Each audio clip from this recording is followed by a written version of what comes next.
My plant stash. It's empty. I have two flame purple garden phlox. They are looking in varying degrees of health. These were clearance plants. I think I got them for $4. Something like that. Let's see. No, must have been $6.50. Still, good deal. They have this beautiful magenta purple color, and most of them are done blooming, and this one is looking pretty dried out. But I think they're going to recover just fine, and I'm going to put these right here so that next season I have this beautiful stand of purple magenta color right here up at the top of the yard. I have this color spread throughout the yard, and I love this color, and I think it brings a nice echo repeat to have the same color in various parts of the garden, because then it draws your eye around. So let's get these in the ground right here.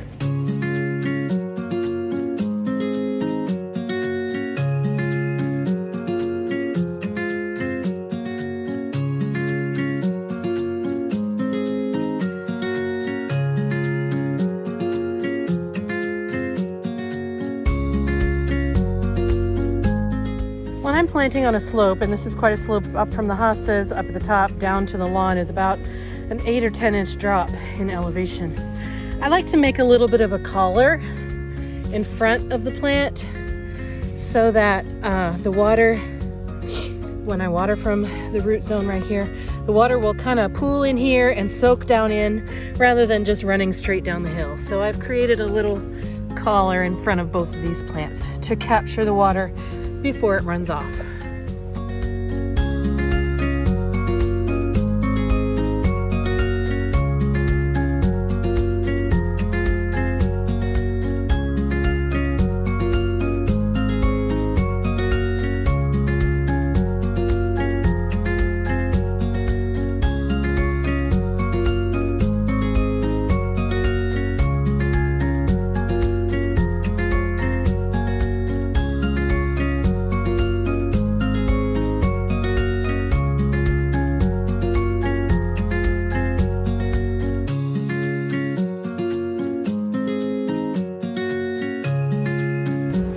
Okay, so I mentioned before that these plants were clearance plants, and this one had dried out, and this one is mostly done with its blooms. So what I'm going to do to clean these up, I could have done this before I planted them, it might have been easier. Anyway, I'm going to cut this down to this leaf node, and similarly with all of the other spent blooms, cut it down to a leaf node, and maybe it'll send up some new shoots before the end of the summer. I'm not sure if it will or not, but look here. Like here, it sent up a new shoot right there. This is new growth, and this came off of this stem down here that had really looked actually pretty bad down there. So I'm going to clean this plant up a little bit and hope that maybe, we still have 2 months left in our growing season before our first frost. So maybe in the next month or so, this will send up new shoots like this and actually give us a second bloom. We'll see.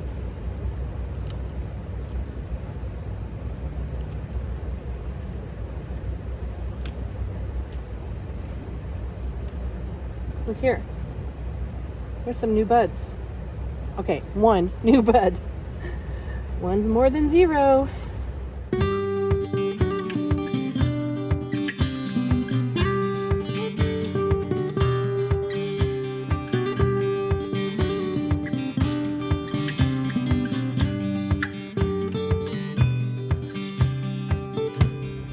Okay, I think this one is cleaned up for the most part. There's still some old leaves on here that I can strip off. Make it look a little bit nicer. I don't think that's going to affect the overall health of the plant.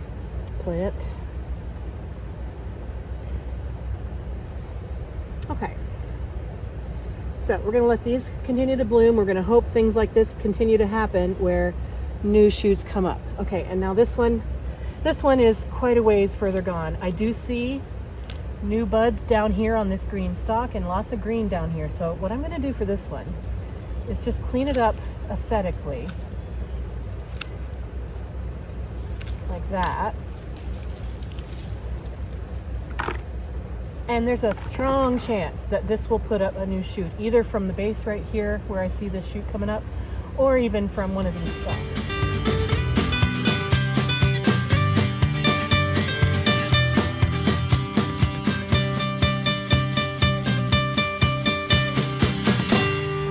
So that looked pretty drastic, didn't it?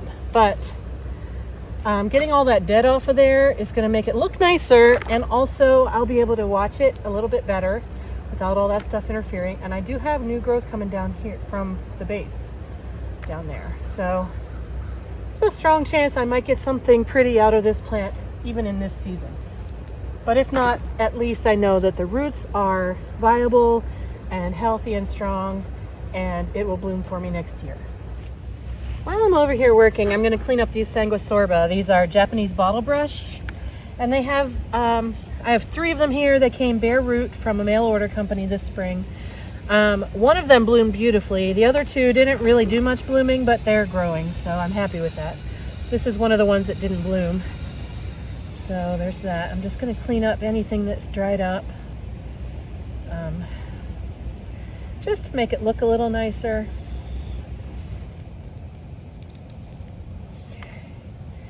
And then this one, again, has a few dried stems on it. It's not too bad though. It's getting a little rangy. I'm gonna just trim it up a little bit just to clean it up. And there are some leaves that had been eaten by insects and stuff, so I just want it to look a little nicer. I don't anticipate we're gonna get much bloom off of these this year. This plant is the one that did bloom for us. You can see the spent bloom heads right here. And this is one bloom of it right there. Usually they're bigger than this and more of them than just one. But again, I'm just going to clean up around the base of this plant. This is brand new this year from bare root, so... Oh, and there's an old snapdragon. So I'm just going to clean up. I can see new growth coming up from the crown, and so I'm just cleaning up this growth that was here all season and getting pretty tired looking.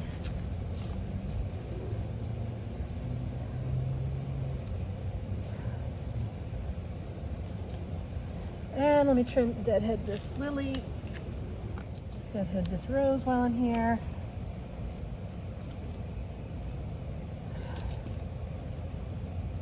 The last plant in my stash is this ruby slipper oak leaf hydrangea.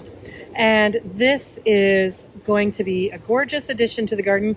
It blooms in late spring to midsummer, and it'll get to be 3.5 feet tall and 5 feet wide. So it'll roughly, if I plant it where I'm going to put it, it actually isn't going to get as tall as the fence. So I think it's going to live right there. It'll be 5 feet wide, 3.5 feet tall, and it'll provide nice fall color, summer blooms. And I am letting, so this is my neighbor's fence next door. And so it's not mine to replace or do anything with, but I have gotten permission from the neighbors to allow plants to grow on this fence to kind of hide it and make it a living wall kind of a situation. So I've got this, what is that? Virginia creeper growing on there. And a lot of people hate Virginia creeper, think it's just a noxious weed. In this instance, it's helpful. It's fast growing. It has pretty fall color, and it will cover this fence. Now, we got to keep it out of the flower bed, like right here.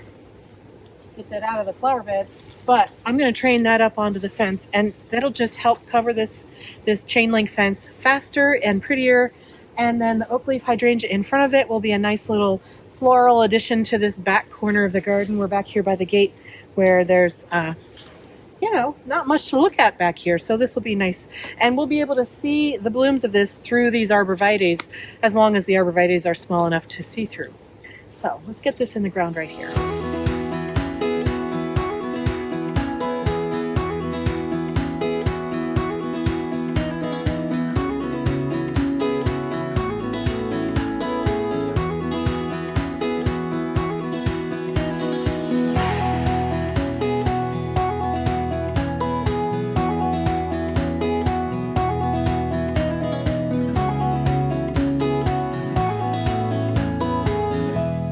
Okay, so that's in the ground. I don't know if you could see it from this angle, but I actually mounded it up a little bit, about 1 inch or 2 above the soil level. And the reason I did that is because this is pretty strong clay soil over here. And even though it is on a slope, so the roots should be able to drain downhill, it doesn't want to sit in boggy conditions. And sometimes clay soil can hold a lot of water. So I lift the root balls up about an inch or two out of the native soil and then mound up compost or mulch around the rest of the root ball. And that helps those roots be able to shed off any extra water so that they don't rot. It's a really good idea for any plants that you're planting into thick, heavy clay soil. All right, now I need to water. And then I'm going to just clean up a little bit of the extra scraggly growth that's going on back here, make it a little bit nicer looking, and this will be done.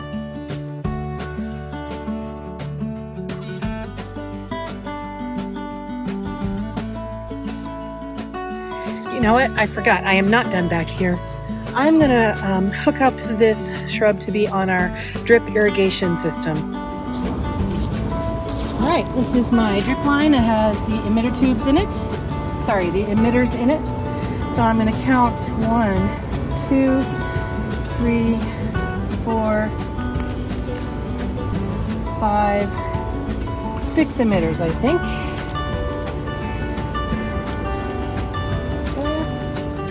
And here's a supply line. I don't have to go very far, so that'll be plenty long. Now, a T connector. I'm going to put both ends of this loop onto this T connector, and then the other end will go to the supply line.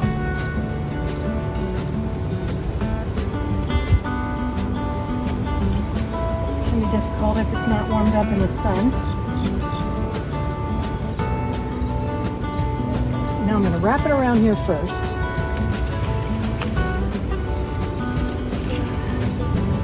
And then put the other end of the T onto there. Good. I have looped this around here twice, and there's 6 emitters on there. Now I'm going to put the solid supply tubing onto this T.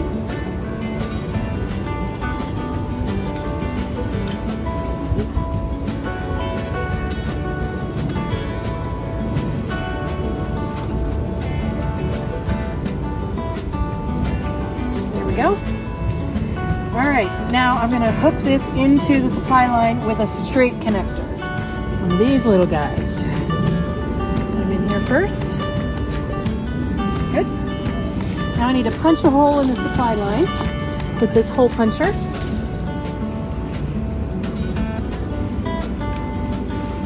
Go.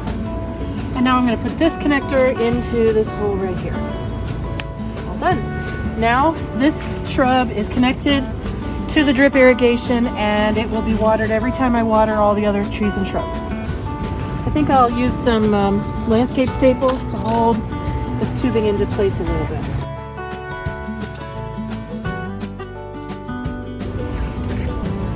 There we go. That's that. I'm going to just tuck this tubing under the mulch a little bit so that no animals try to come along and chew on it.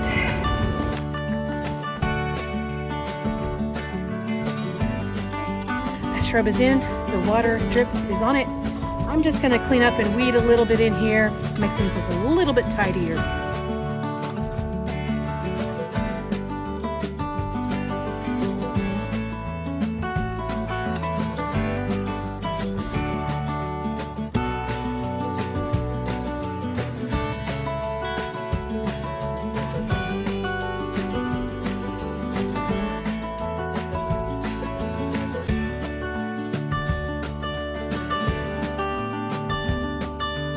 Okay, I think that's good enough. This is an azalea I'm keeping. This is a milkweed I'm keeping. Daylily I'm keeping. 3 Arctic Fire red twig dogwoods. The new oak leaf hydrangea and some hostas. And I'm keeping the vinca, and I'm keeping the Virginia creeper. Everything else, and some violets. I like violets in the spring, so I don't mind them too much back here. Yeah, so that's this project. This ruby slipper hydrangea, the tag said that it wanted full to part sun, but when I went online to research it a little bit more just to make sure I was giving it a good spot, the research online told me that in a hot zone where the sun is really hot in the afternoon, it really benefits from filtered sun, dappled sun, part sun, morning sun, or filtered sun during the day. So this is going to get mostly filtered sun all day long. So this one branch here, we could trim it if we needed to, but this provides dappled shade, bright shade for this plant. I'm hoping this is a wonderful place for it. Also, I have it on the drip irrigation, so it should be receiving plenty of water over the coming seasons. Yeah, I'm just hoping that this really thrives in this location. And now that I've put those plants in the ground, I've got nothing left in my plant stash. It's empty over here. I don't quite know what to do with myself if I don't have this like stash of plants sitting here calling to me saying, Jenny, you're being lazy, get out here and plant me. So yeah, no plants left. What's a girl to do? I'm not going shopping today. No, if that's what you're thinking. No, you'd be wrong right there because, you know, I do have some sense of propriety. But, I mean, do seeds count? I have a lot of seeds. Maybe I should plant some seeds? I don't know, maybe look into that. Anyway, for today, I have planted every last plant that I have in a pot. I got nothing left. I have run out. So maybe it's time to just sit and relax and enjoy the garden. Is that a thing? I don't know. Anyway, if you figure it out, let me know in the comments down below. How's your garden going? How's your stash going? Did you get it all in the ground yet? I know a lot of us have stash. I don't know what my next video is going to be about now that I have nothing left to plant. We will have to see. But you should subscribe so that you can figure it out along with me. I hope I will see you again very soon, friends. Have a wonderful day in your garden. Bye-bye.